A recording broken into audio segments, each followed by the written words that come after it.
Hello friends, good morning. मैं चंद्रशेखर आपका अपना यूट्यूब चैनल आसू ऑनलाइन क्लासेस में आपका हार्दिक वंदन करता हूं।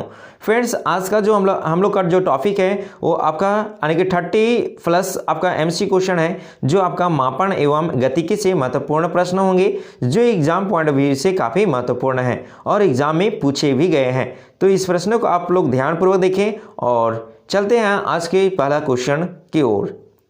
फर्स्ट क्वेश्चन है मेरा, प्रकाश वर्ष किसकी इकाई है? तो प्रकाश वर्ष किसकी इकाई है? तो आपका जो दूरी है इसकी इकाई है आपका प्रकाश वर्ष। अगर सबसे दूरी की सबसे बड़ी इकाई क्या है? तो आपका पारसेक। क्या है? पारसेक। चलिए नेक्स्ट प्रश्न हम लोग देखते हैं, निम्नलिखित में से कौन सा समय की इकाई नहीं है? तो इसमें कौन सा समय की इकाई नहीं है? जो आपका जो प्रकाश वर्ष है ये समय की इकाई नहीं है, ये बल्कि क्या है? ये आपका दूरी की इकाई है। अब नेक्स्ट प्रश्न हम लोग देख लेते हैं, नूरी साल है। नूरी साल क्या होता है? तो नूरी साल एक वर्ष यानी कि एक वर्ष में नूर द्वारा तय किया गया फासला क्या होता है? अब आप देख लेते हैं कि नूरी साल है क्या, नूरी साल कहते किसको हैं, तो उसके बारे में। तो नूरी साल क्या होता है या प्रकाश वर्ष, नूरी साल या प्रकाश वर्ष एक ही चीज़ है। तो प्रकाश द्वारा निर्वात में एक वर्ष में चली दूरी को ही क्या कहते हैं हम लोग? नूरी साल कहलाता है। और एक प्रकाश वर्ष बराबर कितना होता है? तो 9.46 × 10⁻15 मीटर होता है। ठीक है, अब नेक्स्ट प्रश्न हम लोग देख लेते हैं, MKS प्रणाली में बल की इकाई है। तो MKS प्रणाली में बल की इकाई क्या है? तो आपका न्यूटन सही होगा। अब नेक्स्ट प्रश्न हम लोग देख लेते हैं, एंगस्ट्रॉम को अभिव्यक्ति करने की इकाई है। तो किसके अभिव्यक्त करने की इकाई है? तो आपका जो लंबाई है इसको अभिव्यक्त करता है आपका एंगस्ट्रॉम। अब नेक्स्ट प्रश्न हम लोग देख लेते हैं, एक बार बराबर कितना होता है? एक बार बराबर कितना होता है? तो आपका 10 के पावर यानी कि 5 पास्कल होता है। कितना होता है? 10 के पावर 5 पास्कल होता है।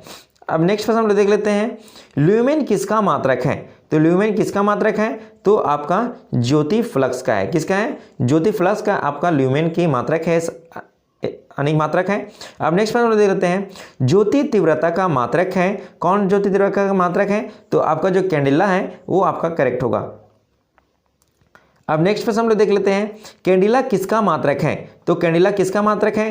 तो अभी ऊपर में चर्चा किए तो ज्योति तीव्रता का है। किसका है? ज्योति तीव्रता का जो कैंडिला है वो मात्रक है आपका। नेक्स्ट प्रश्न हम देख लेते हैं, संयता की SI इकाई किसका है? तो इकाई कौन सा है आपका? तो आपका जो पॉइज है वो संयता की SI इकाई है। अब नेक्स्ट प्रश्न हम लोग देख लेते हैं, किलोवाट किसकी इकाई है? तो किलोवाट किसकी इकाई है? तो आपका ऊर्जा की इकाई है। नेक्स्ट प्रश्न हम लोग देखते हैं, कोणीय वेग की विमाएं क्या होती है? तो कोणीय वेग की विमाएं क्या होती है? तो m के पावर 0, l के पावर 0 और t एक्सपोनेंट -1 होता है। तो इसको आप याद रखें।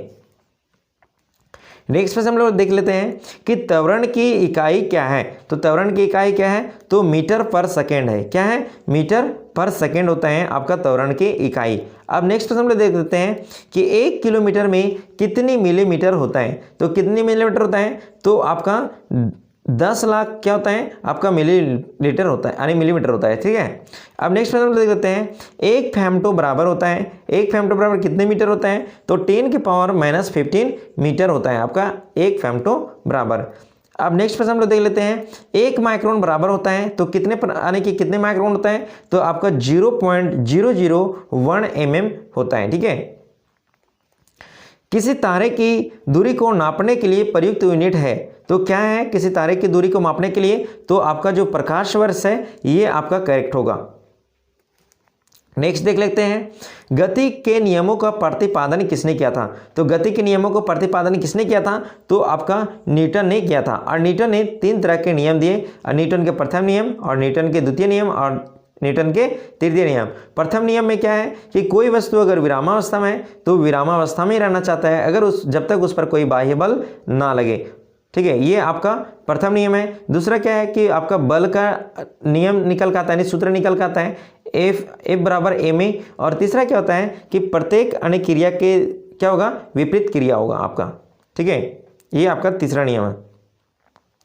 नेक्स्ट प्रश्न हम लोग देख लेते हैं, किसी भी स्थिर या गतिशील वस्तु की स्थिति या दिशा में तब तक कोई परिवर्तन नहीं होगा जब तक उस पर कोई बाह्य बल सक्रिय ना हो। यह किसका है? यह कौन सा कथन है? तो आपका न्यूटन का जो प्रथम नियम है ये आपका बतलाता है। नेक्स्ट हम लोग देखते हैं, न्यूटन के गति का कौन सा नियम जड़त्व की व्याख्या करता है? तो जड़त्व की व्याख्या कौन सा करता है? तो आपका जो प्रथम जो नियम है ये आपका गति का जो है नियम वो इसका व्याख्या करता है। ठीक है, अब नेक्स्ट प्रश्न ले देते हैं कि एक गतिशील बस में अचानक ब्रेक लगने से सवारी आगे की ओर झुक जाती है, यह किस नियम के पालन करता है? तो आपका न्यूटन के जो प्रथम नियम है ये आपका पालन करता है कि जो व्यक्ति जो सवारी होते हैं वो क्या होते हैं, सीट की आगे ओर या फिर व्यक्ति आगे की ओर झुक जाता है अचानक ब्रेक लगने पर। देखते हैं नेक्स्ट प्रश्न हम लोग, एक वस्तु के जड़त्व के प्रत्यक्ष निर्भरता करता है, तो किस पे जड़त्व किस पे ऊपर डिपेंड करता है? तो आपका द्रव्यमान के ऊपर डिपेंड करता है। ठीक है, नेक्स्ट हम लोग देख लेते हैं, जड़त्व का नियम सर्वप्रथम किसने दिया था? तो जड़त्व का नियम सर्वप्रथम किसने दिया था? तो आपका गैलीलियो ने दिया था। ये आप जो एग्जाम पॉइंट ऑफ व्यू से काफी इंपॉर्टेंट है। ठीक है, चलिए नेक्स्ट प्रश्न हम लोग देखते हैं, गुरुत्वाकर्षण नियमों के आविष्कारक कौन है? तो गुरुत्वाकर्षण नियमों का आविष्कारक कौन है? तो आपका जो न्यूटन है ये आपका गुरुत्वाकर्षण नियमों का आविष्कारक है। अब नेक्स्ट प्रश्न हम लोग देखते हैं कि एक व्यक्ति का भार उस लिफ्ट में अधिक होगा जो इस ऊपर की ओर त्वरित होने वाले हैं। ठीक है, यानी कि जो ऊपर की ओर त्वरित होता है उसके सबसे ज़्यादा क्या होगा कि आपका जो भार होगा उसमें अधिक होगा।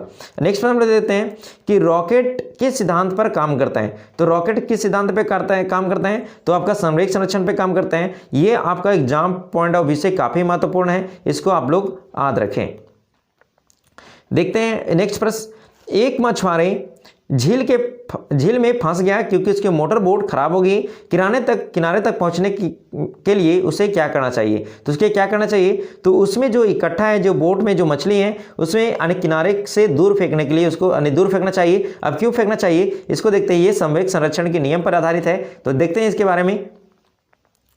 तो संवेग संरक्षण सिद्धांत क्या बोलता है? तो किनारे से दूर मछलियां फेंकने पर बोट विपरीत अर्थात उसके किनारे में क्या होगा, उसमें बढ़ेगी। जैसे क्या होता है कि जब कोई रॉकेट होता है, जब यहाँ पे बल लगता है नीचे की ओर, तो रॉकेट क्या होता है कि ऊपर की ओर जाने देते हैं। रॉकेट में भी कौन सा यूज होता है आपका? तो संवेग संरक्षण नियम के यूज होता है। नेक्स्ट प्रश्न हम देख लेते हैं, शून्य में स्वतंत्र रूप से गिरने वाली वस्तुओं का समान होती है, क्या समान हो गई? तो आपका जो समान त्वरण होता है, क्या होता है इसमें? तो समान त्वरण होता है। ठीक है, नेक्स्ट प्रश्न हम देख लेते हैं, कैपिटल जी का मान या इकाई कितना होता है? तो इकाई क्या है होता है? ठीक है, तो आपका न्यूटन मीटर स्क्वायर पर केजी स्क्वायर होता है, ये आपका कैपिटल जी का। ठीक है, नेक्स्ट प्रश्न हम लोग देख लेते हैं, टेकोमीटर वह उपकरण है जिससे मापा जाता है, क्या मापा जाता है आपका? तो इससे चाल मापा जाता है। क्या मापा जाता है? चाल। ठीक है, तो इसको आप लोग याद रखें, एग्जाम पॉइंट ऑफ व्यू से काफी महत्वपूर्ण है। अब नेक्स्ट प्रश्न देख लेते हैं, एनीमोमीटर का उपयोग मापने में किया जाता है, तो किसका मापने में किया जाता है? तो पवन का वेग मापने में किया जाता है। तो आप देखोगे कितना क्वेश्चन आप कर पाए। चलिए अब नेक्स्ट वीडियो में मिलते हैं। अगर मेरा वीडियो अगर अच्छा लगे तो मेरे चैनल को सब्सक्राइब करें और अपने दोस्तों के पास शेयर करें ताकि उनको भी नोटिफिकेशन मिल सके। तब तक के लिए bye bye and thank you.